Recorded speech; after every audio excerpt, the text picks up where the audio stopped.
అమ్మయ్య పిల్ల బుడతల నుంచి తప్పించుకున్నాను. ఈ వింటర్ కన్నా లీవ్లు తీసుకొని స్విట్జర్లాండ్కి వచ్చాను. ఉరే ఈ పిల్ల బుడతలు మళ్ళీ ఇక్కడికి వచ్చేసారా?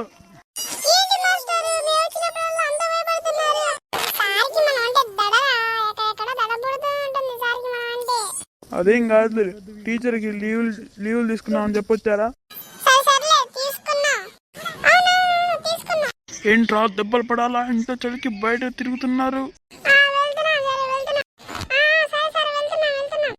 అమ్మయ్య పిల్ల బుడతలు వెళ్ళిపోయారు. ఇక మనం కూడా ఇంట్లోకి వెళ్ళిపోదాం. ఈ రోజన్నా పిల్ల బుడతలు రాకుండా ఉంటే బాగుండు.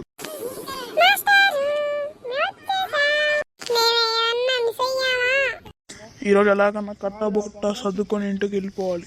లేదంటే ఈ పిల్ల బుడతలు గోడ తట్టుకోలేము. ఎన్ని రోజులు ఉన్నా కానీ వీళ్ళ గోడ తట్టుకోలేము.